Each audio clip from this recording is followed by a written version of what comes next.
اور پہلے ایک آیت آ گئی تھی جس نے زمین ہموار کی، للہ المشرق والمغرب فینما تولوا فثم وجہ اللہ. 2 رکوع پہلے. مشرق و مغرب سب اللہ کے ہیں، جدھر بھی رخ کرو اللہ کا رخ ہے. قبلے کا مطلب یہ تو نہیں ہے کہ اللہ اس سمت میں محدود ہے، معاذ اللہ. اللہ کا رخ، اللہ تو مشرق میں ہے، مغرب میں ہے، شمال میں ہے، جنوب میں ہے، فوق میں ہے، تحت میں ہے، ہر جگہ ہے. للہ المشرق والمغرب فینما تولوا فثم وجہ اللہ.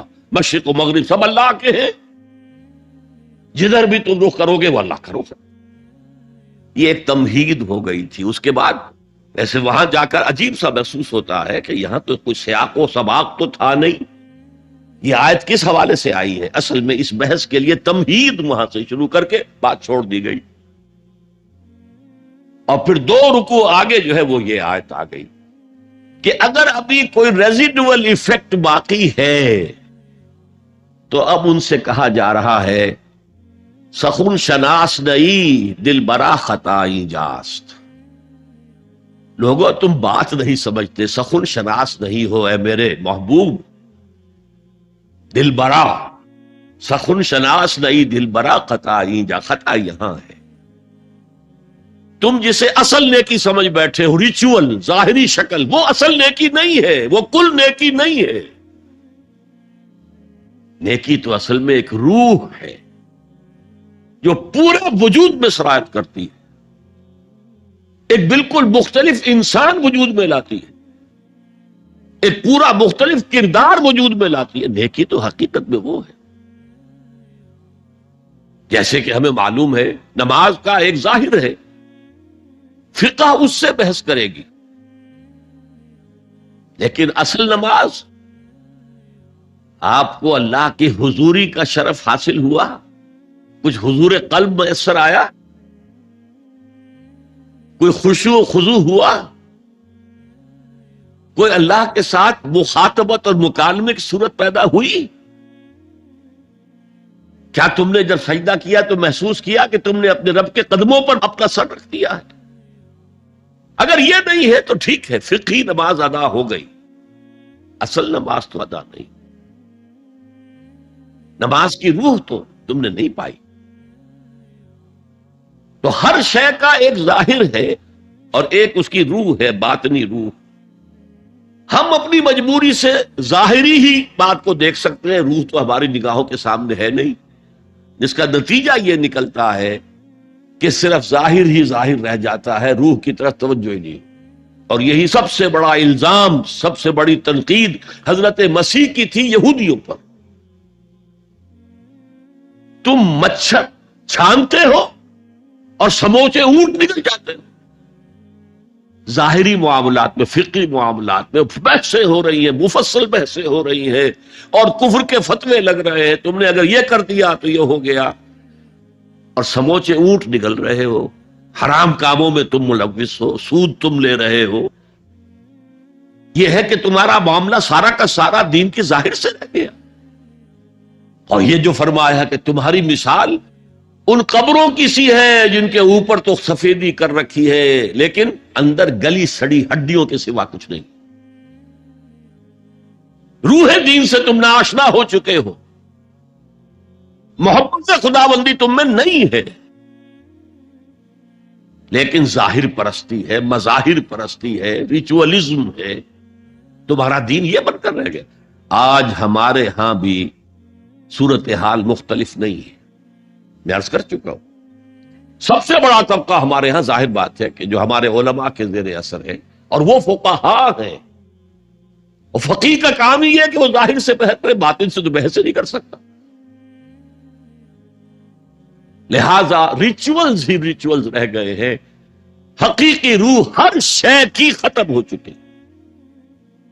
رہ گئی رسم اذاں روح بلالی نہ رہی، اور فلسفہ رہ گیا تلقین غزالی نہ رہی.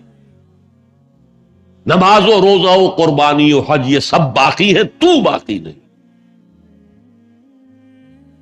اب آئیے اس پر غور کیجئے. جو میں نے عرض کیا تھا لیس البر اب زبر اور پیش میں زمین و آسمان کا فرق ہو جاتا ہے. لیس البر ہوتا جیسا کہ ہے سورہ بقرہ میں آگے جا کر، لیس البر ان تاتوا البیوت من ظہورہا.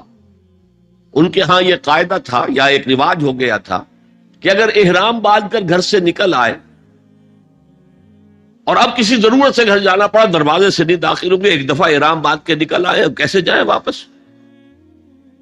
تو گھر کے پچھواڑے سے دیوار پھلانگ کے جاتے تھے. تو وہاں کہا یہ کوئی نیکی نہیں ہے.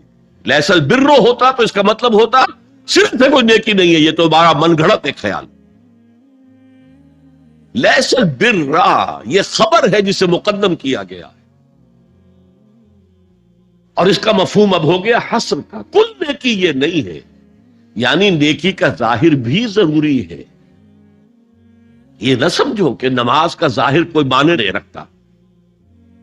طہارت حاصل ہوئی ہے یا نہیں ہوئی ہے، وضو صحیح ہوا ہے یا نہیں ہوا ہے، جو پانی استعمال کیا تھا وہ بھی پاک تھا کہ نہیں تھا، یہ ساری چیزیں ضروری ہیں. دین کا ظاہر بھی ضروری ہے. یہ نہ نفی کیجئے کہ ان فقہا کا کیا ہے، ظاہر ہی کو لیتے ہیں.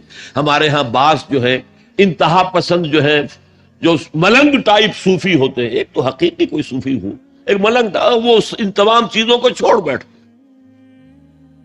جیسے میں نے آپ کو شعر سنایا تھا اور اختلاف بھی کیا تھا، مولانا روم نے کچھ زیادتی کی ہے، سختی کی ہے، انداز بیان اچھا نہیں ہے کہ ماز قرآن مغزہ برداشتیم استخاں پیش سگاں انداختیم. ہم نے قرآن سے اس کا اصل مغز جو ہے وہ کشید کر لیا ہے، ہڈی کا گودا ہم نے کھینچ لیا، اب ہڈی خالی ہمیں پھینک دی.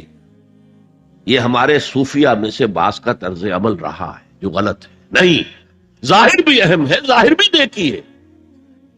صلو کما رأیتمونی اصلی، نماز پڑھو اسی طرح جیسے مجھے دیکھتے ہو کہ میں نماز پڑھتا ہوں.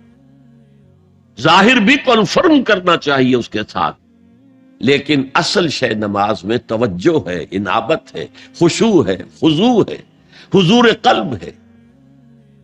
لہذا یہاں ترجمہ ہوگا کل نیکی یہی نہیں ہے کہ تم اپنے چہرے مشرق اور مغرب کی طرف کرو. یہ تو ظاہر ہے. اور اس میں مجھے غالب کا شعر یاد آ رہا ہے، قبلے کو اہل نظر قبلہ نما کہتے ہیں، ہے پرے سرحد ادراک سے اپنا مسجود. جسے ہم سجدہ کر رہے ہیں وہ تو ہمارے ادراک اور شعور اور وہم اور خیال اور تصور اور تخیل سے وراء الورا وراء الورا وراء الورا ہے. پرے سرحد ادراک سے اپنا مسجود. قبلے کو اہل نظر قبلہ نما کہتے ہیں. یہ کعبہ تو قبلہ نما ہے. بہرحال اب اس کی نفی کرتے ہوئے، جزوی نفی، کلی نفی نہیں ہے. لیس البر، کل نیکی یہ نہیں ہے کہ تم اپنے چہرے مشرق اور مغرب کی طرف کر لو. ولکن البر، بلکہ نیکی اس کی ہے. یہاں پر بھی اب لفظ محذوف ہے، ولکن البر بر من آمن باللہ والیوم الآخر. نیکی تو حقیقت میں اس کی ہے.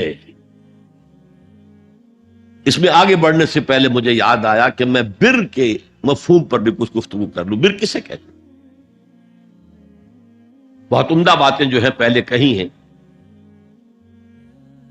بر اور بر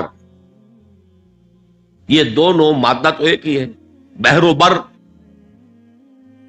جب تک انسان سمندر میں رہتا ہے، آج کا تو خیر تصور نہ کیجئے، پہاڑوں جیسے جو ہے پہاڑ سمندر میں چل رہے ہوتے، عام حالات میں کوئی اس کے ادھر ادھر جو ہے کوئی ہچکولے محسوس نہیں ہوتے. لیکن پرانے زمانے کے سمندر کا تصور کیجئے تو ہر وقت وہ ہے آدمی غیر مطمئن ہوتا تھا. اسی وقت کچھ ہو سکتا ہے، ہچکولا آ رہا ہے، ادھر سے آ رہا ہے، ادھر سے آ رہا ہے، تو دل میں ایک خوف سا رہتا تھا، ایک بے چینی سی رہتی تھی، عدم تحفظ کا ایک احساس رہتا تھا. بر پر، خشکی پر آتے ہی اطمینان ہو گئے. تو یہ اصل میں انسان کے باطنی اطمینان کے لیے، جو ابھی آپ نے فرمایا کہ نیکی وہ ہے کہ جس کو کر کے تمہیں خوشی حاصل. اور فتویٰ اپنے دل سے لے لیا کرو، ما حاک فی صدرک، جو کچھ تمہارے سینے کے اندر جو کچھ جس سے خدبد ہو جائے، جس سے بے چینی ہو جائے، وہ اسم ہے، وہ گناہ ہے. الاسم ما حاک فی صدرک وکرہت ان یطلع علیہ. اور گناہ وہ ہے کہ جس کے بارے میں تمہیں یہ پسند نہ ہو کہ لوگوں کو اس کی اطلاع ہو، وہ گناہ ہے. اس میں بھی مجھے جیسے انگریزی کی ایک نظم کا سٹینزا جو ہے یاد آیا تھا، art is long and time is fleeting. دوڑا جا رہا ہے یہ وقت. And our hearts, though stout and brave, still like muffled drums are beating funeral marches to the grave. اپنے دل کی ہر بیٹ کے ساتھ ہم اپنی قبر سے قریب سے قریب تر ہوتے جا رہے ہیں. اسی طرح کی ایک نظم ہے، بڑی پیاری نظم ہے. Charities that soothe and heal and bless are scattered over the feet of men like flowers. وہ بھلائیاں، وہ نیکیاں، وہ خدمت خلق، charities which soothe and bless and heals. دل کے اوپر مرہم سا رکھا جاتا ہے نیک کام کر کے. دل کو خوشی ہوتی ہے نیک کام کر کے. Charities that soothe and heal and bless are scattered over the feet of man like flowers. یہ تو ان پھولوں کے مانند ہے جو انسان کے قدموں میں پڑے ہوئے ہیں، جس کو چاہے اٹھا لے، جو چاہے اٹھا لے. No mystery is here, no special boon for the high and not for the low. The smoke ascends as high from the hearth of a humble cottage as from that of a haughty palace. دھواں اٹھتا ہے تو ایک کٹیا میں جو چورا جل رہا ہے اس سے بھی اٹھے گا تو جائے گا اوپر، اور محل کا کوئی بہت بڑا کچن ہے تو اس سے بھی اٹھے گا تو اوپر جائے گا. لہذا یہ غریب اور امیر کا فرق نہیں ہے، ہر شخص اس نیکی میں سے حصہ لے سکتا ہے. تمہارے پاس ایک روٹی تھی، تم نے آدھی دے دی کسی مانگنے والے کو، تمہارا حصہ ہو گیا، بہت بڑا حصہ ہو. اور کسی بڑے امیر آدمی نے 150 جو ہے مسکین کو کھانا کھلا دیا، وہ اس کے قریب بھی نہیں آ سکے گا اجر و ثواب کے اعتبار سے اس شخص کے کہ جس کے پاس ایک ہی روٹی تھی اور اس نے آدھی دے. تو بر جو ہے حقیقت لیس البر ان تولوا وجوهکم قبل المشرق والمغرب ولکن البر من آمن باللہ والیوم الآخر والملائکۃ والکتاب والنبیین. میں بھی ایک زمانے میں اس پر کچھ متردد سا ہوتا تھا، کچھ سوچتا تھا یہ نیکی کا تعلق تو ہم عمل سے سمجھتے ہیں، یہاں ایمان کی بحث کی کیا ضرورت ہے؟ ایمان تو ایک باطنی حقیقت ہے، نیکی جو ہے وہ ایک ظاہری خارجی حقیقت ہے. لیکن پھر سمجھ میں آیا کہ اصل نیکی وہ نیت ہے جس کے ساتھ وہ کام کیا جا رہا ہے. اگر خیرات بانٹی جا رہی ہے، جھگیوں میں جا کر میلے کچیلے بچوں کو گود میں لے کر اپنی سفید اشکروں کو بھی خراب کیا جا رہا ہے، اور معلوم ہے کہ یہ اس لیے کر رہا ہے کہ آئندہ الیکشن میں کھڑا ہونا ہے، تو کوئی ہے جو کہے گا کہ یہ نیکی ہو رہی ہے؟ کام تو بظاہر بڑی نیکی کا کام ہے. نیکی کے لیے شرط اول اللہ پر ایمان ہے، اس کی موٹیویشن لو آف گاڈ. اس کے سوا اگر کوئی اور موٹیو ہے، اگر دنیا میں شہرت چاہیے، اگر اس نیکی کے ذریعے سے بھی مال کمانے کا معاملہ ہے، دھندا ہے، نیکی کے پردے میں دھندا ہو رہا ہے، وہ نیکی نہیں ہے، چاہے ظاہری اعتبار سے وہ بہت بڑی نیکی ہو. تو سب سے پہلا مسئلہ نیت کا ہے، نیت کا ہے، نیت کا ہے. کس ارادے کے تحت یہ نیکی کی جا رہی ہے، کیا مقصود ہے، کیا مطلوب ہے. چنانچہ نوٹ کیجئے اکثر محدثین نے اپنے جو مجموعے مرتب کیے احادیث کے، ان میں پہلی آیت کون سی، پہلی حدیث کون سی لاتے ہیں؟ حضرت عمر رضی اللہ تعالیٰ عنہ سے روایت ہے انما الاعمال بالنیات، نیکیوں کا، نیک اعمال کا دار و مدار نیتوں پر ہے. وانما لکل امرئ ما نویٰ، ہر شخص کو وہی کچھ ملا گا جس نے اس نے نیت کی ہوگی. فمن كانت ہجرته الى اللہ ورسولہ فہجرته الى اللہ ورسولہ، جو کوئی ہجرت کر رہا ہے، مکے میں گھر بار چھوڑ کر جا رہا ہے، اپنے وطن کو ترک کر کے جا رہا ہے مدینے کی طرف، صرف اللہ اور رسول کے لیے، اس کی ہجرت اللہ اور اس کے رسول کے لیے. ومن كانت ہجرته للدنیا يصيبها، اور اگر اس شخص کی ہجرت دنیا کے لیے ہے کہ اس کو حاصل کر لے. مثلا میں دیتا ہوں مثال، ایک مسلمان تھا، اس کا کوئی کاروبار تھا، اس کے خریدار مسلمان ہی تھے، وہ جا رہے ہیں، اب کیا کرے گا؟ مشرکوں نے سو تو اس کا سامان نہیں لینا، اب وہ بھی چلے جا رہے ہیں.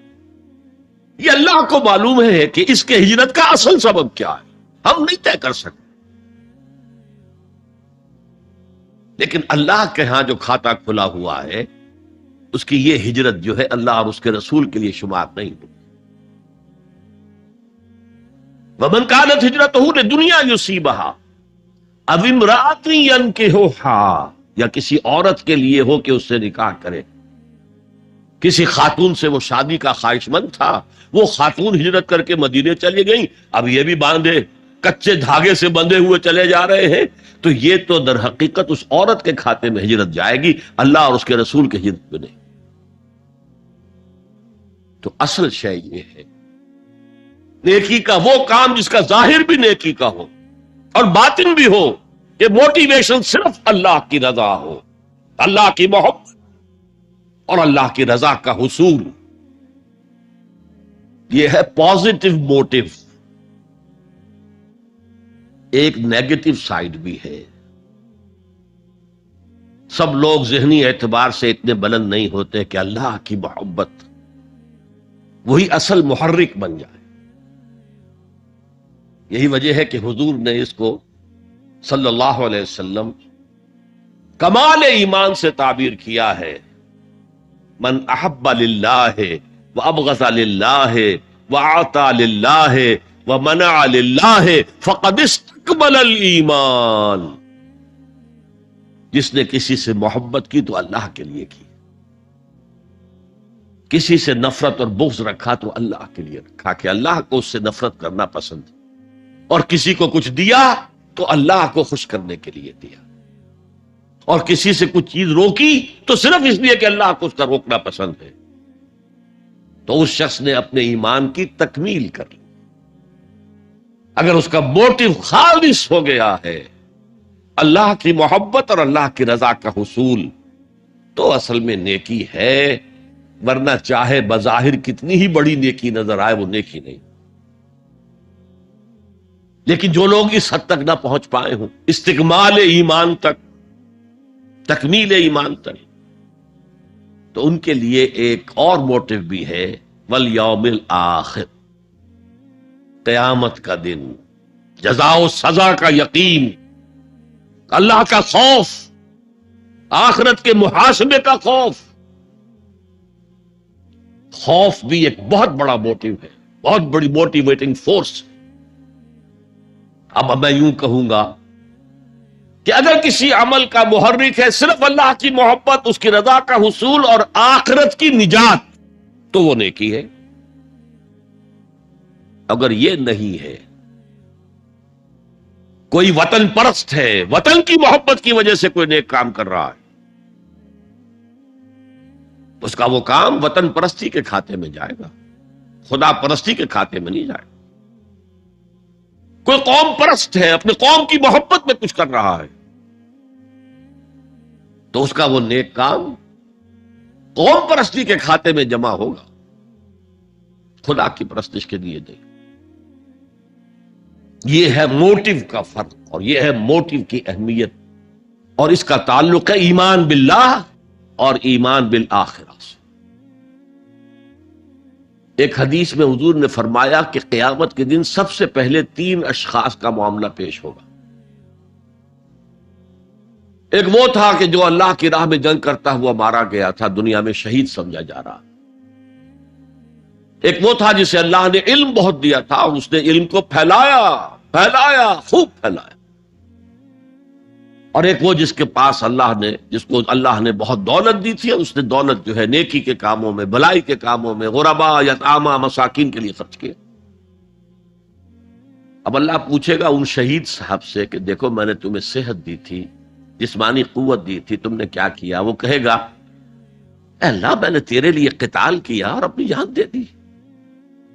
اللہ فرمائے گا کذبتا، تو نے جھوٹ بولا، انک قد قاتلت لأن یقال جریء، تو نے تو یہ جنگ میں حصہ لیا تھا اس لیے کہ تیری شجاعت کا ڈنکا بج جائے، تیری جرأت کی شہرت ہو جائے۔ وقد قیلا، وہ کہا جا چکا، اب یہاں تمہارے لیے کچھ نہیں ہے۔ اور فرشتوں کو حکم ہوگا اور اوندے منہ گھسیٹتے ہوئے اس کو جہنم میں ڈال دے۔ یہی حشر ہوگا اس عالم کا، تو نے وہ نیکی کا کام کیا تھا، لأن یقال عالم، کہا جا چکا دنیا میں، ڈنکا بج چکا تمہاری شہرت کا۔ اب اس میں نوٹ کیجئے، اگر کسی عالم کے علم کا ڈنکا بج جائے، اس کی اپنی نیت وہ نہیں تھی تو اس کے اندر کوئی خرابی نہیں ہے۔ یہاں معاملہ نیت کا ہے۔ اگر نیت یہ ہو کہ میرے علم کی شہرت ہو جائے، میرے ہاتھ چومے جائیں، مجھے نذرانے پیش کیے جائیں، تو پھر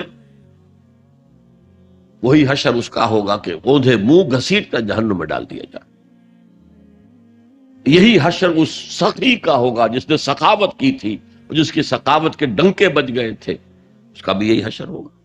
تو انما الاعمال بالنیات، اور یہاں نیکی کی بحث میں سب سے پہلے ولکن البر بر من آمن باللہ والیوم الآخر۔ اب جو والملائکۃ والکتاب والنبیین، ان تینوں کو جمع کر لیجئے، اس سے مراد ہے نبوت اور رسالت۔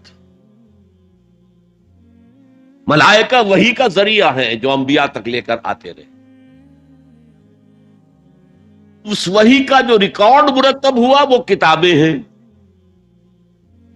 اور جن پر وہ وحی آئی وہ نبی ہیں۔ ان تینوں کو جمع کر لیجئے، رسالت، ایمان باللہ، ایمان بالآخرہ، اور ایمان بالرسالت۔ اب اس کا تعلق کیا ہے نیکی کے ساتھ؟ یہ ذرا گہری بات ہے۔ دیکھیے نیکی کا جذبہ بھی، جو انسان کے پیشنز ہوتے ہیں وہ اندھے بہرے ہوتے ہیں۔ پیشنز، جذبات، نیکی بھی ایک جذبہ ہے۔ کبھی یہ جذبہ حد اعتدال سے تجاوز کر کے بدی بنا دیتا ہے، جیسے رہبانیت، ترک دنیا، شادی نہیں کروں گا، گھر گھرستی کا بکھیڑا مول نہیں لوں گا، بس اللہ سے لو لگاؤں گا۔ ظاہر بات ہے جس نے بھی فیصلہ کیا نیکی کے جذبے کے تحت کیا نا، لیکن اس کا جو نتیجہ نکلا اکثر و بیشتر پھر حرام کاری ہوئی۔ آپ عیسائیت کی جو ہے ہسٹری آف کرسچین موناسٹسزم، اس کا مطالعہ کیجئے، انہوں نے خود لکھا ہے کہ بظاہر راہب خانے ہیں، راہب اور راہبائیں رہتی ہیں، اور ان کے تہخانوں میں حرامی بچوں کے قبرستان ہو جاتے تھے۔ یہ نیکی کے جذبے نے بدی کو جنم دیا۔ حضور کے ساتھ ایسا ہوا۔ 3 اشخاص آئے، انہوں نے حضور کی ازواج مطہرات سے معلوم کیا آپ رات کو کتنا وقت نماز میں لگاتے ہیں، آپ مہینے میں کتنے نفلی روزے رکھتے ہیں۔ اب جو کچھ انہیں بتایا گیا، حضور کی زندگی کھلی کتاب تھی، بتا دیا گیا اتنا عرصہ جو ہے آپ رات کو تہجد پڑھتے ہیں، بتا دیا گیا مہینے میں اتنے روزے رکھتے ہیں۔ انہوں نے اسے کم سمجھا، فتقالوہا، قلیل سمجھا کہ یہ تو زیادہ نہیں ہے، ہمارا تو خیال تھا کہ آپ ساری رات ہی کھڑے رہتے ہوں گے۔ لیکن اپنے دل کو مطمئن کرنے کے لیے کہ حضور کہ کہیں توہین بھی نہ ہو جائے. کہا جی انہیں تو ضرورت نہیں ہے، وہ تو معصوم ہی ہے، ان کی خطائیں اول تو ہوتی نہیں، اگر کوئی ہے بھی تو اللہ نے کہہ دیا قد غفر اللہ لک ذنبک ما تقدم منہا وما تاخر، اللہ نے تو معاف کر دی اگلے پچھلے سارے گناہ. میرے لیے یہ کافی نہیں ہے. ایک نے کہا میں پوری رات عبادت کروں گا، اپنی کمر بستر سے نہیں لگاؤں. دوسرے نے کہا کہ میں ہمیشہ ہر روز روزہ رکھوں گا، کبھی افطار نہیں کروں. تیسرے نے کہا میں کوئی شادی بیاہ نہیں کروں گا، یہ کھکیڑ میں نہیں پڑوں گا میں. حضور کو خبر ہو گئی، آپ نے طلب فرمایا اور غصے کے انداز میں وہ الفاظ کہے کہ جو حضور سے بالکل متوقع نہیں. واللہ انی لاتقاکم واخشاکم، خدا کی قسم میں تم سب سے زیادہ متقی ہوں اور سب سے زیادہ اللہ سے ڈرنے والا ہوں. لیکن میرا طریق یہ ہے کہ میں رات کو سوتا بھی ہوں اور نماز بھی پڑھتا ہوں، میں روزہ رکھتا بھی ہوں، ناغہ بھی کرتا ہوں، میں نے شادیاں کی ہیں، متعدد ازواج میرے گھروں میں ہیں. فمن رغب عن سنتی فلیس منی، جو بھی میری سنت سے ہٹا وہ مجھ میں سے نہیں ہے، میرا امت ہی نہیں. تو نیکی کا جذبہ بھی حد اعتدال سے تجاوز کر کے بدی کو جنم دے سکتا ہے. ایک صحابی، نوجوان صحابہ میں سے عبداللہ ابن عمرو ابن العاص، عجیب یہ بات ہے کہ باپ جو ہے بہت بڑا سیاستدان، بہت بڑا جری سپہ سالار، بہت بڑا حکمران، حضرت عمرو بن العاص، بیٹا نہایت زاہد و عابد، مرتاس، زاہد مرتاس، ساری رات کھڑے ہیں، بستر سے کمر ہی نہیں لگائی، ہر روز روزے سے. یہ خبر دی گئی حضور کو تو آپ نے طلب فرمایا یا عبداللہ اولم اخبر انک تقوم اللیل وتصوم النہار، اے عبداللہ مجھے یہ خبر نہیں دی گئی ہے، یعنی یہ بات جو ہے صحیح ہے کہ نہیں کہ تم ساری رات عبادت کرتے ہو، ہر روز روزہ رکھتے ہو؟ کیا کہہ سکتے تھے؟ بلا یا رسول اللہ، حضور ایسا تو ہے. فرمایا لا تفعل، ہرگز ایسا مت کرو. فإن لزوجك عليك حقا وإن لزورك عليك حقا بل إن لنفسك عليك حقا، تمہارے نفس کے بھی تم پر حقوق ہیں، تمہاری بیوی کے بھی تم پر حقوق ہیں. ان کی زوجہ سے کسی نے پوچھا تھا تم ہمیشہ میلی کچیلی رہتی ہو، کبھی ہم نے تمہیں کسی اچھے لباس میں کس کوئی جسے سنگھار کہہ دیتے کہ یہ میں نے دیکھا؟ تو ان کا کہ مجھے کیا غرض ہے، تمہارے بھائی کو تو مجھ سے کوئی غرض ہے ہی نہیں، میں کس کے لیے بناؤ سنگھار کروں؟ یہ بھی الفاظ آتے. فرمایا ہرگز مت کرو. میں تو کرتا ہوں، میں روزے بھی رکھتا ہوں لیکن نہیں بھی رکھتا، میں نماز پڑھتا ہوں لیکن سوتا بھی ہوں، میری بیویاں ہیں متعدد. تو میری سنت اگر تم نے چھوڑ دی تو تمہارا مجھ سے کوئی تعلق نہیں ہوگا. اس کا مطلب کیا ہوا؟ تو سم اپ، نیکی کا ایک ماڈل بھی سامنے رہنا چاہیے جس میں توازن ہو، اعتدال. انبیاء وہ توازن پیش کرتے ہیں اپنے کردار اور شخصیت کے ذریعے سے. وہ جو فرمایا گیا لقد کان لکم فی رسول اللہ اسوۃ حسنہ، تمہارے لیے اللہ کے رسول کی شخصیت میں ایک اچھا نمونہ ہے. یہ نمونہ معتدل ہے، متوازن ہے. حضرت عائشہ فرماتی ہیں حضور ہمارے مابین تشریف فرما ہوتے تھے، پیار اور محبت کی باتیں بھی ہوتی تھیں. حضور ہمارے ہاں کے جو ذرا زیادہ دیندار، جنہیں زیادہ مسالہ لگ جاتا ہے، وہ کرخت مزاج کے گھروں میں بھی معلوم ہوا داخل کیا ہوا قیامت آ گئی ہے. تو اس طرح کا نہیں تھا معاملہ، اپنی بیویوں کی دل جوئی، ان سے محبت اور پیار کی باتیں. لیکن حضرت عائشہ فرماتی ہیں کہ ہمارے درمیان بیٹھے ہوتے تھے اور پیار و محبت کی گفتگو ہو رہی ہوتی تھی، اذان کی آواز آتے ہی ایسے ہی اٹھ کر چل دیتے تھے جیسے ہمیں جانتے بھی نہیں کہ ہم کون ہیں. یہ توازن پیدا کرو، ترک دنیا نہیں، دنیا میں رہو اور پھر وہ کردار پیش کرو جو محمد نے پیش کیا صلی اللہ علیہ وسلم اور آپ کے صحابہ نے پیش کیا. دنیا میں رہتے ہوئے ترک دنیا اس معنی میں دنیا مقصود نہ بن جائے، مطلوب نہ بن جائے. لا مقصود الا اللہ، لا مطلوب الا اللہ، لا محبوب الا اللہ. تو یہ ہے اس نیکی کی بحث میں ایمان بالرسالت کا معاملہ. اب آگے چلتے ہیں. وَآتَى الْمَالَ عَلَىٰ حُبِّهِ، اور دیتا ہے وہ اپنا مال، یا دیا اس نے اپنا مال اس مال کی محبت کے باوجود، علی الرغم. جن حضرات نے ترجمہ کیا ہے کہ اللہ کی محبت کی وجہ سے ہی، اللہ کی محبت میں وہ مال دیتے ہیں، یہ غلط ہے. جو بحث ہو چکی ہے، موٹیویشن تو ان کی درست ہو گئی، ایمان باللہ، ایمان بالآخرہ سے. اب آگے اس کے تکرار کی ضرورت نہیں ہے. اور عربی میں کسی کی محبت میں کوئی شے آئے تو فی یا لام آئے گا.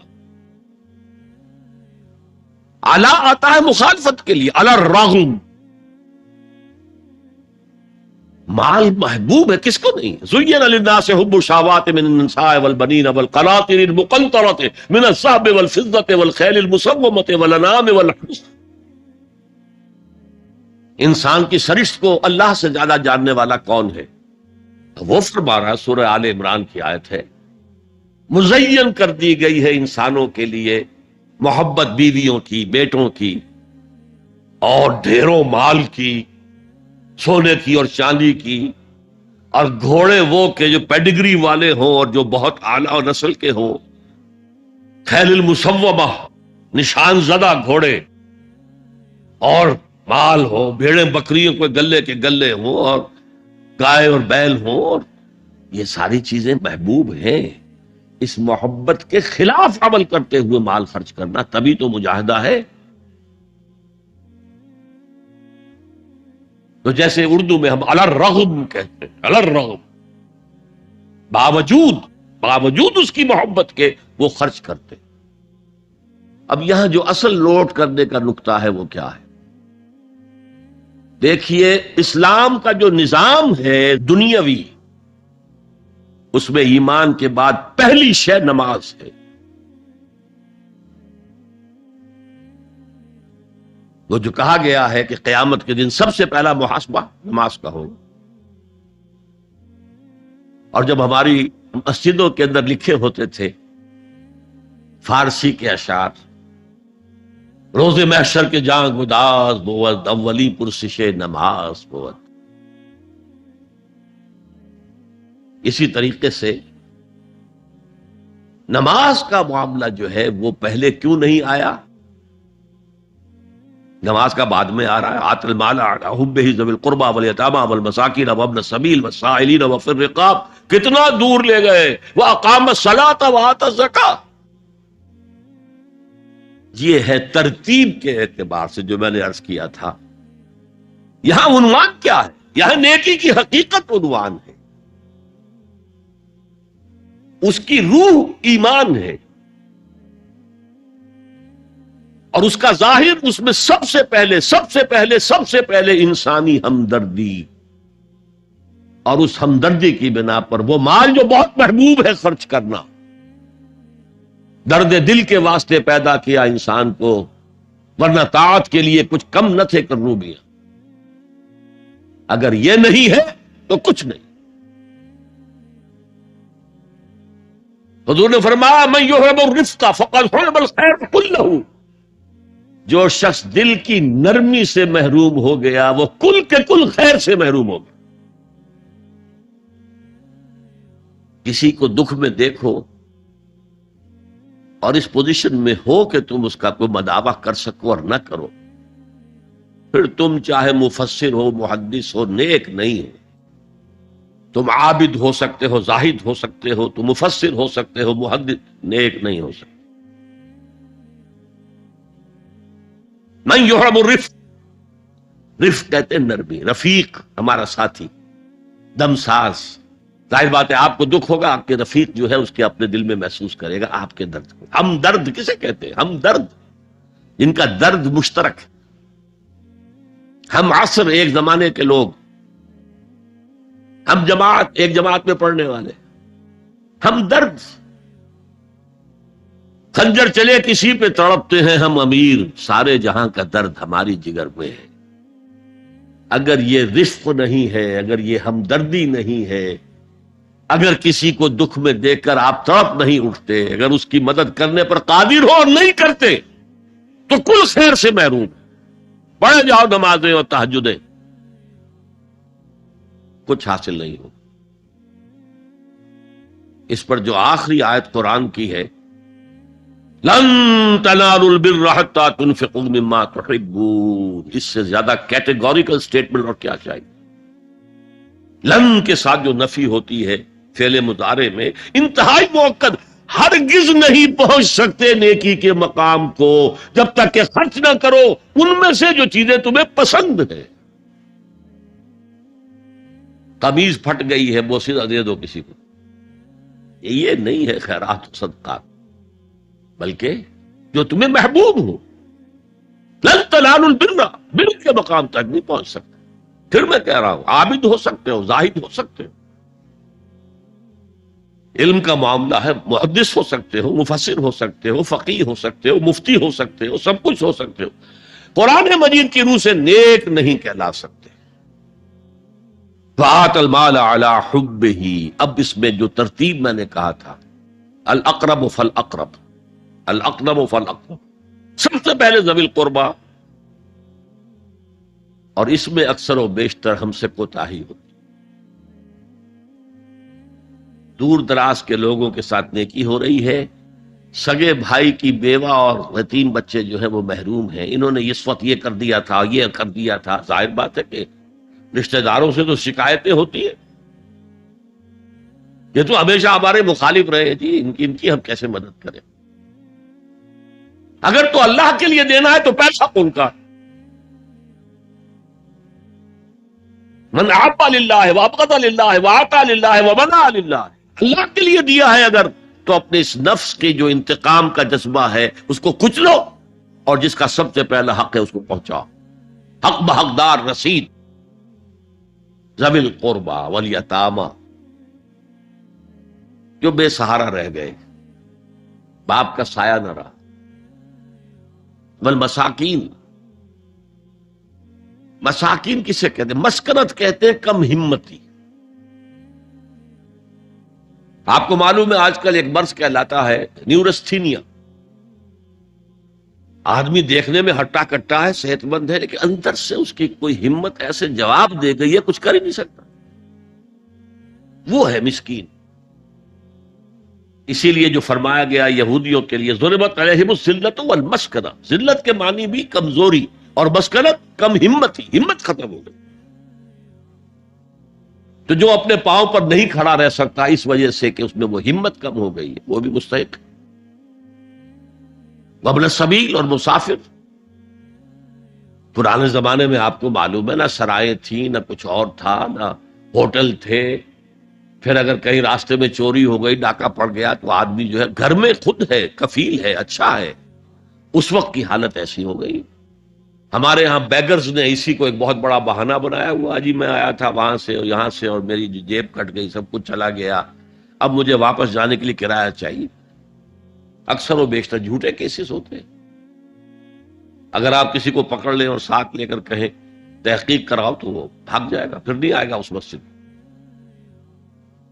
لیکن یہ کہ ابن السبیل، یہ بھی ایک کھاتا ہے۔ والسائلین، یہ ذرا تفصیل طلب معاملہ ہے۔ اسلام کی تعلیم بڑی متوازن ہے، ایک طرف سوال کی مذمت ہے، مت اپنا دستے سوال دراز کرو کسی کے سامنے۔ جو شخص ہاتھ پھیلاتا ہے مانگنے کے لیے، وہ اپنی عزت نفس کو ہتھیلی پر رکھ کر آپ کے سامنے پیش کر رہا ہے، اور آپ ٹھوکر مار دیتے ہیں اس کی عزت نفس۔ مانگو اللہ سے، اللہ کسی کے دل میں ڈالے تمہاری ضرورت پوری کر سکتا ہے، بغیر اس کے کہ تم کسی کے سامنے دستے سوال دراز کرو۔ تو سخت مسمت ہے، اور خاص طور پر بیگری جو ایک انسٹیٹیوشن بن گیا ہے، ایک پیشہ بن گیا ہے، وہ تو اسلام کی تعلیمات کے منافی ہے۔ اور جس طرح کی ہم خیرات بانٹتے ہیں، 5 روپے کا نوٹ دے رہے ہیں مانگنے والوں کو مسجدوں کے باہر، سمجھ رہے ہیں ہم نے حاتم طائی کی خبر کو لات مار دی، حالانکہ حقیقت میں آپ انسٹیٹیوشن آف بیگری کو سپورٹ کر رہے ہیں۔ کسی ایک کو لے لو، آؤ چلو مجھے اپنا گھر دکھاؤ، مجھے بتاؤ تم واقعی اس قابل ہو یا نہیں ہو، اور پھر اس کی مدد کریں، لمسم کریں۔ پھر وہ 5 روپے نہیں ایسی دیں کہ وہ کچھ اپنے پاؤں پر کھڑا ہو سکے۔ میں نے 1 روپیہ نہیں کہا، آج دیکھیں 1 روپیہ تو اب کوئی شے نہیں رہی، لیکن یہ کہ 5 روپے کا نوٹ بھی آپ نے تقسیم کرنے شروع کر دیے، یہ کیا ہے؟ وَالسَّائِلِينَ وَفِي الرِّقَابِ، لیکن دوسری طرف سائل کو جھڑکنا نہیں ہے۔ اما السائل فلا تنہر، جھڑکو نہیں۔ اچھا بھائی نہیں، معاف کرو، میرے پاس اس وقت آپ کی مدد کے لیے کچھ نہیں ہے، میں کچھ نہیں کر سکتا۔ تو ان دونوں کے درمیان اصل میں معاملہ ہونا چاہیے، بلکہ یہاں تک بھی فرمایا سائل کو ضرور دو، چاہے وہ گھوڑے پر سوار ہو کر تمہارے دروازے پہ آیا، کیا پتا اس کی واقعی الجھن کیا ہے۔ تو سوال کی مذمت اور سائل کو جھڑکنے کی ممانعت، حتی الامکان خالی ہاتھ نہ لوٹاؤ، اس نے اپنی عزت نفس اپنی ہتھیلی پر رکھ کر تمہاری سامنے پیش کر دیا، اسے ٹھوکر نہ پاؤ۔ لیکن جیسا کہ میں نے عرض کیا، یہ انسٹیٹیوشن آف بیگری جو ہے یہ ایک علیحدہ شے ہے، بالکل اس کا اس سے کوئی تعلق نہ سمجھیے۔ وفی الرقاب، رقاب جمع ہے رقبہ، گردن، فک رقبۃ او اطعام فی یوم ذی مسغبۃ یتیما ذا مقربۃ او مسکینا ذا متربہ۔ فک رقبۃ، کسی کی گردن چھڑا دینا۔ اس وقت سب سے بڑی ایپلیکیشن اس کی تھی غلاموں کو، کنیزوں کو اپنے پیسے سے خرید کر آزاد کر دینا۔ بہت بڑی نیکی، بہت بڑی نیکی۔ اور حضرت ابو بکر رضی اللہ تعالیٰ عنہ کے دفتر فضائل میں سب سے اونچا کام یہ ہے کہ جن غلاموں کو اور جن کنیزوں کو ستایا جا رہا تھا، their owners, their masters، ان کے آقا کو حق حاصل تھا، جو چاہے کریں ان کے ساتھ، قتل کر دے، کوئی پوچھنے والا نہیں ہے۔ میں پہلے بھی عرض کر چکا ہوں، میری ملکیت ہے، جیسے میری بکری میری ملکیت ہے، میں نے اس کو ذبح کیا، گوشت کھا لیا، تم کون ہوتے ہو پوچھنے والے؟ میرا غلام تھا، میں نے قتل کر دیا، تم کون ہو پوچھنے والے؟ ان کو حضرت ابو بکر نے خرید کر آزاد کیا اور منہ مانگے دام دیے۔ حضرت بلال کے لیے امیہ ابن خلف نے اتنی بڑی رقم مانگی، حضرت ابو بکر نے کہا ٹھیک ہے لو۔ باپ نے کہا بھی، ابو قحافہ نے، ابو بکر کو کوئی غلام خریدنا ہی تھا تو کوئی طاقتور آدمی جو کام آ سکے کہیں، اس کو خریدنا چاہیے۔ مجھے کیا پتا ابو بکر کس لیے خرید رہا اور کس کے لیے خرید رہا۔ آج کے دور میں اس کی اپلیکیشن ہوگی، کوئی شخص جو ہے اگر قرض میں اس طرح جکڑا جائے کہ لاکھ ہاتھ پاؤں مارے نکل نہیں سکتا، اس کو کوئی لمپ سم مدد دے کر اس قابل کیا جائے کہ وہ پھر اپنے پاؤں پر کھڑا ہو جائے۔ یہ نہیں کہ اسے آپ ہر مہینے کچھ رقم دیتے رہے مینٹیننس کے لیے، نہیں، اس سے تو وہ اسی پوزیشن میں رہے گا۔ یہ بعض مائنورٹی کمیونٹیز کے اندر یہ معاملہ موجود ہے۔ کوئی بھائی اگر گر گیا ہے کاروبار میں تو اس کی پھر ایسی مدد کی جائے کہ وہ پھر آپ کی صف میں آ کر کھڑا ہو جائے، respectable members of your community, وہ اس شکل میں پہنچ جائے۔ یہ بھی فک و رقبۃ اس کی ذیل میں آج کل آئے۔ اب اس کے بعد آیا وَأَقَامَ الصَّلَاةَ وَآتَى الزَّكَاةَ۔ یہ دو کیا ہیں؟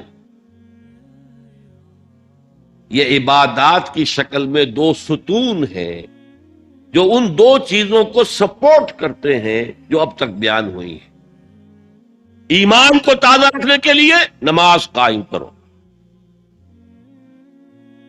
ہر نماز ایمان کی تجدید ہے، اقیم الصلاۃ لذکری، نماز قائم کرو میری یاد کے لیے، اپنا عہد اللہ کے ساتھ تازہ کرو، ایاک نعبد و ایاک نستعین، اے اللہ ہم تیری ہی بندگی کرتے ہیں اور کرتے رہیں گے، تجھ ہی سے مدد مانگتے ہیں اور مانگتے رہیں گے۔ اپنے اس عہد بندگی کو تازہ کرو، ایمان کو تازہ کرو۔ الحمدللہ رب العالمین الرحمن الرحیم، ایمان باللہ تازہ ہوا نا، مالک یوم الدین، ایمان بالآخرہ تازہ ہو گیا۔ یہ ہے ایمان کو قائم رکھنے کے لیے، نیکی کی اس روح کو برقرار رکھنے کے لیے اللہ تعالی کی طرف سے یہ ستون ہے۔ الصلاۃ عماد الدین، دین کا ستون ہے یہ نماز۔ اس بحث میں اس کا مقصد کیا ہے وہ میں نے بیان کر دیا، بعد میں کیوں آ رہا ہے، یعنی کہ اصل شے ہے ایمان، اور ایمان کو سپورٹ کرنے والا ستون ہے نماز۔ عملی نیکی میں اصل شے ہے ہمدردی، ہمدردی میں مال خرچ کرنا، اور اس کے لیے ستون ہے زکوٰۃ۔ کم سے کم یہ 2.5% تو نکالو، بوتل کا کارک تو کھل جائے، پھر اور بھی دو اور بھی دو اور بھی دو۔ یہ تو obligatory ہے، یہ تو فرض ہے، یہ تو لازم ہے، لیکن مقصد کیا ہے؟ اس کو جو سمجھ لیا بس یہی زکوٰۃ ہی ہمارے ذمے میں ہے، وہ بڑے مغالطے میں۔ حضور نے فرمایا صلی اللہ علیہ وسلم، ان فی المال حقا سوى الزکوٰۃ، اے مسلمانوں یہ نہ سمجھنا کہ بس زکوٰۃ ادا کر دی تو تمہارے مال کا سارا حق ادا ہو گیا۔ ان فی المال حقا سوى الزکوٰۃ، تمہارے اموال میں حق ہے اللہ کا زکوٰۃ کے علاوہ بھی۔ اور پھر آپ نے یہ آیت پڑھی، وَآتَى الْمَالَ عَلَىٰ حُبِّهِ ذَوِي الْقُرْبَىٰ وَالْيَتَامَىٰ وَالْمَسَاكِينَ وَابْنَ السَّبِيلِ وَالسَّائِلِينَ وَفِي الرِّقَابِ وَأَقَامَ الصَّلَاةَ وَآتَى الزَّكَاةَ۔ یہاں آتا زکوٰۃ تو ہے ہی ہے، اس سے پہلے جو آ رہا ہے یہ سرپلس ہے، اس سے آگے کی بات ہے، یہ ایڈیشنل ہے۔ اسی لیے جب انفقوا انفقوا انفقوا انفقوا انفقوا کی جو تکرار ہوتی ہے قرآن مجید میں، تو ایک جگہ پھر سوال کیا صحابہ نے، کتنا خرچ کرے حضور؟ فرمایا قل العفو، کہہ تو جو بھی ضرورت سے زائد دے ڈالو، don't accumulate, don't retain any thing.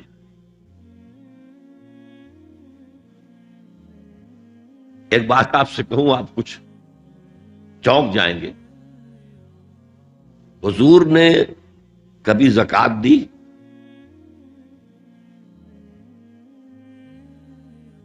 کبھی نصاب کے بقدر پیسہ آپ کے پاس جمع ہوا کہ آپ پر زکوٰۃ واجب ہوتی؟ کیسی عجیب بات ہے، ارکان دین میں سے ایک رکن سرے سے غائب، کبھی آپ نے مال رکھا ہی نہیں۔ حضور کا اسوہ ہم جانتے ہیں، مسواک کر لی ہے، پانچے جو ہے ٹخنے سے اوپر کر لیے ہیں، یہ اسوہ ہے؟ ہاں ہے، یہ بھی ہے، ٹھیک ہے، سنت ہے، اسوہ تو یہ ہے۔ اور صرف آپ کا نہیں، جنہیں ہم کہتے فقراء صحابہ، ابو ہریرہ، ابو ذر،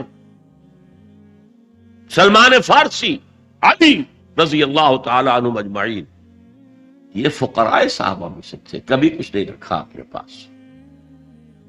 میں نے بتایا تھا آپ کو شاید کہ حضرت علی کی جب شادی ہو رہی تھی حضرت فاطمہ سے، کوئی مکان تھا ہی نہیں، کہاں لے کے جائیں؟ ایک انصاری نے ایک ہجرہ دیا ہے اپنے مکان کا، اس میں حضرت فاطمہ ودا ہو کر گئی۔ He didn't have any home۔ ابو ذر وہ تو دوسری انتہا کو چلے گئے تھے۔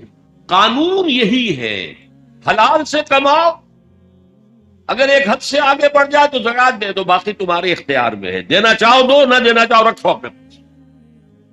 قانون اس سے زیادہ آپ کو پابند نہیں کرے گا۔ کبھی بھی آپ نے جبر نہیں کیا، ایمرجنسی میں بھی جبر نہیں کیا۔ ایک واقعہ آتا ہے کہ حضور کو کئی وقت کا فاقہ تھا، تھوڑی دیر کے بعد حضرت ابوبکر آئے، آپ نے چہرے سے پہچان لیا کہ فاقے سے۔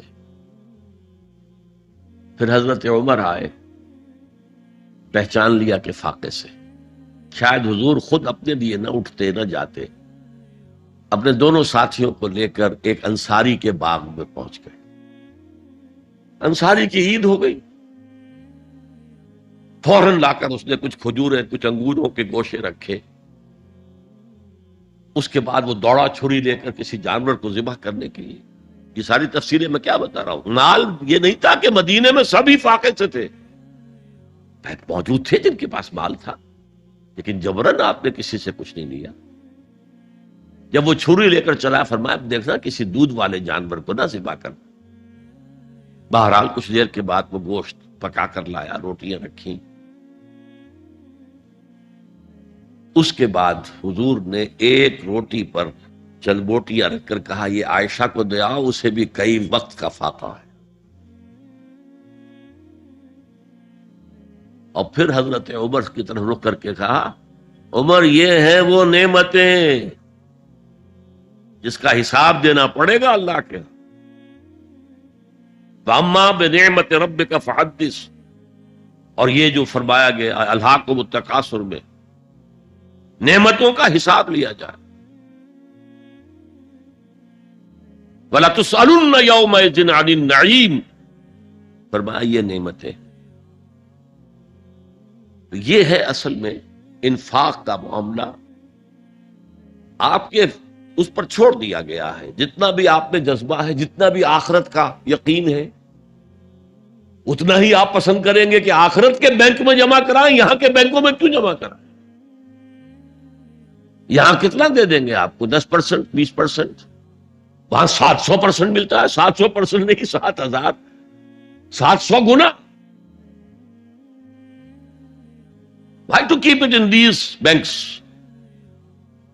حضرت مسیح کا جو پہاڑی کا واس بہت مشہور ہے، سرمن آف دا ماؤنٹ، بڑے پیارے الفاظ ہیں۔ میں آپ سے اپنا تاثر عرض کیے بغیر نہیں رہ سکتا۔ جہاں تک مواعظ کا تعلق ہے، جو حضرت مسیح کے مواعظ آئے ہیں ان سے اونچے واعظ کوئی ممکن نہیں۔ اسی میں یہ جملہ بھی ہے، دیکھو اپنا مال زمین پر جمع نہ کرو، جہاں چوری بھی ہوتی ہے ڈاکہ بھی پڑتا ہے، کیڑا بھی خراب کرتا ہے۔ آسمان پر جمع کرو جہاں نہ چوری کا اندیشہ، نہ ڈاکے کا خوف، نہ کیڑا خراب کر سکے۔ اس لیے کہ میں تم سے سچ کہتا ہوں کہ جہاں تمہارا مال ہوگا وہیں تمہارا دل ہوگا۔ مال یہاں ہوگا تو دل اٹکا ہوا ہوگا، اور فرشتے اس طرح گھسیٹ کر کھینچیں گے آپ کی جان کو جیسے کہ سیخ پر سے کباب کھینچا جاتا ہے۔ اور اگر دل وہاں لگا ہوا ہے جس کے لاکھوں کروڑوں ڈالر سوئس بینکس میں جمع ہے، اسے کہا جائے نکل جاؤ پاکستان سے، اسے کوئی تکلیف ہوگی؟ نکل جاؤ فلاں ملک سے، ملک بدل کرتے تمہیں کیا تکلیف؟ میرے بینک کے اندر پیسے ہیں۔ البتہ جس کا باہر کچھ نہ ہو، اسے اگر یہ دی جائے سزا تو اس کی تو جان پر بن جائے گی۔ تو یہ ہے انفاق کا معاملہ۔ اس میں یہ دو جو ہے، ایک قانونی سطح ہے، قانونی سطح یہ کہ حلال ذریعہ حرام نہ ہو، سود نہ ہو، جوا نہ ہو، فحاشی کو ذریعہ نہ بنایا جائے، منشیات کو ذریعہ نہ بنایا جائے کمائی کا۔ اور جو بھی آپ کے پاس ہے، آپ نصاب کی سطح کے اوپر آ گئے تو 2.5% زکوٰۃ دے دو۔ قانون اس سے آگے آپ سے مطالبہ نہیں کرے گا، اگرچہ فقہاء نے یہ فتویٰ دیا ہے کہ اگر کسی وقت جو فقراء ہیں ان کی ضرورتیں زکوٰۃ سے پوری نہ ہو سکے تو اس وقت کا امام، اس وقت کا خلیفہ، وہ زبردستی بھی امراء کے مال میں سے مزید لے سکتا ہے زکوٰۃ کے علاوہ۔ لیکن کمال یہ ہے محمد رسول اللہ صلی اللہ علیہ وسلم کا کہ نہایت جان اصل تحریک جو تھی، انقلابی تحریک، اس میں بھی کبھی آپ نے جبر سے کام نہیں کیا۔ یہ آپ کی چوائس پر ہے۔ البتہ ایک معیار مقرر کر دیا، جیسے حضرت ابو بکر غزوہ تبوک کے موقع پر سب کچھ لے آئے تھے گھر میں جھاڑو پھینک کر، عام حالات میں یہ نہیں، ایک شخص آئے صحابی انصاری، میں اپنا سب کچھ اللہ کی راہ میں دینا چاہتا ہوں، فرمایا نہیں، تم چاہتے ہو کہ اپنے ورثاء کو قریب اور فقیر بنا کر جاؤ؟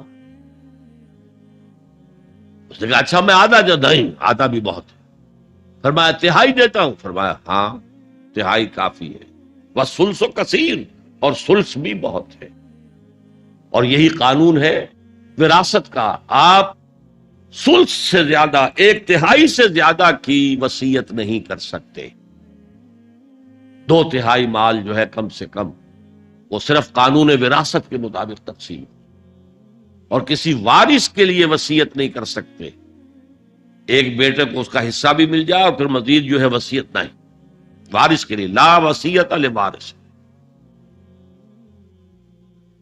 تو یہ ہے زکوٰۃ، در حقیقت اس جذبہ انفاق کو سپورٹ دینے والی شے، کم سے کم یہ تو دو،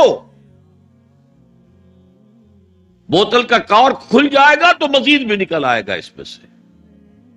وَآتَ الْمَالَ عَلَىٰ حُبِّهِ ذَوِي الْقُرْبَىٰ وَالْيَتَامَىٰ وَالْمَسَاكِينَ وَابْنَ السَّبِيلِ وَالسَّائِلِينَ وَفِي الرِّقَابِ وَأَقَامَ الصَّلَاةَ وَآتَى الزَّكَاةَ وَالْمُوفُونَ بِعَهْدِهِمْ إِذَا عَاهَدُوا، اور وفا کرنے والے، پورا کرنے والے اپنے عہد کے جبکہ وہ آپس میں معاہدہ کر لیں۔ میں اشارہ کر چکا ہوں، یہ جملہ معاملات انسانی پر حاوی ہے۔ ایک مزدور کو آپ نے یومیہ محنت اور مزدوری پر انگیج کیا ہے،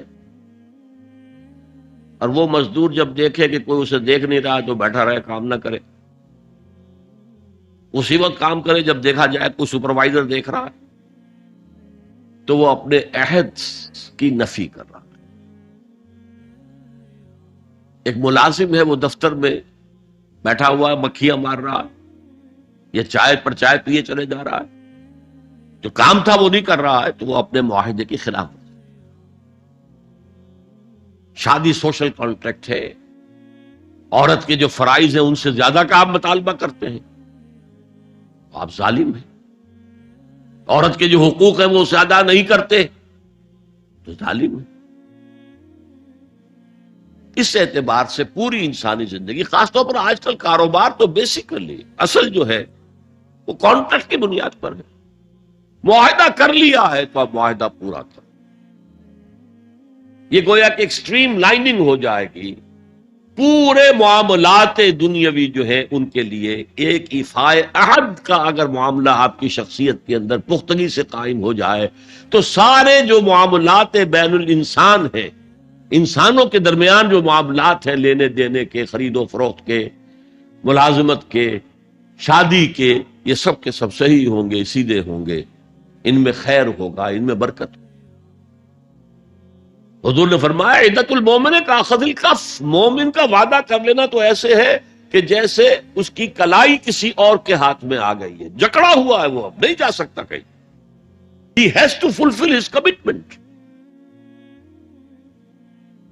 اور کس قدر کیٹیگوریکل سٹیٹمنٹ ہے جو میں نے کل بھی آپ کو سنایا تھا، حضرت انس کی حدیث رضی اللہ تعالی عنہ، جو کہتے ہیں قلما خطبنا رسول اللہ صلی اللہ علیہ وسلم الا قال، شاذ ہی کبھی ہوا ہوگا کہ حضور نے ہمیں کوئی خطبہ ارشاد فرمایا ہو اور اس میں یہ الفاظ نہ کہے ہوں، لا ایمان لمن لا امانت لہ ولا دین لمن لا عقد لہ، جس شخص میں امانت داری کا بس نہیں، اس کا کوئی ایمان نہیں، اور جس شخص کے اندر ایفائے عہد کا مادہ نہیں، اس کا کوئی دین نہیں۔ دین تو نام ہے ایک بہت بڑے کانٹریکٹ کا، ایاک نعبد و ایاک نستعین، اے اللہ تیری ہی بندگی کرتے ہیں اور کریں گے۔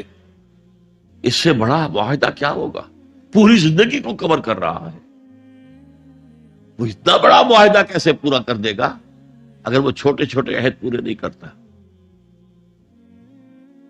حضور کو جو الصادق الامین کے جو خطابات مل گئے تھے کاروبار معاملات کے اندر، ایک واقعہ آتا ہے، یہ قبل ظہور نبوت، میں آغاز نبوت نہیں کہا کرتا، نبی پیدائشی نبی ہوتا ہے، ظہور نبوت نبوت ظاہر ہوتی ہے جب وحی کا آغاز ہوتا ہے۔ کسی شخص سے کوئی معاملے پر بات ہو رہی تھی، اس شخص کو کوئی کام یاد آ گیا، انہوں نے کہا محمد ذرا یہاں میرا انتظار کرو تھوڑی دیر، میں ابھی آتا ہوں۔ چلا گیا اور جا کر بھول گیا۔ وَذَّكَرَ بَعْدَ ثَلَاثٍ، اب اسے یاد آیا 3 کے بعد۔ 3 دن بھی ہو سکتے ہیں، 3 گھنٹے بھی ہو سکتے ہیں، عام طور پر خیال یہ ہے کہ 3 دن کے بعد یاد آیا۔ گھبرا کر گیا ہے تو دیکھا وہی بیٹھے حضور۔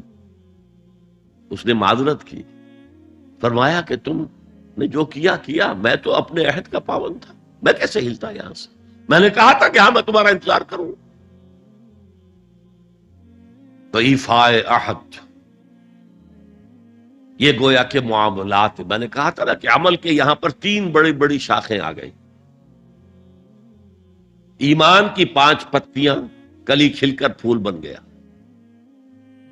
اعمال کا ایک تناور درخت ہے، اس کے 3 جو ہے بڑی بڑی شاخیں آ گئی۔ ہمدردی،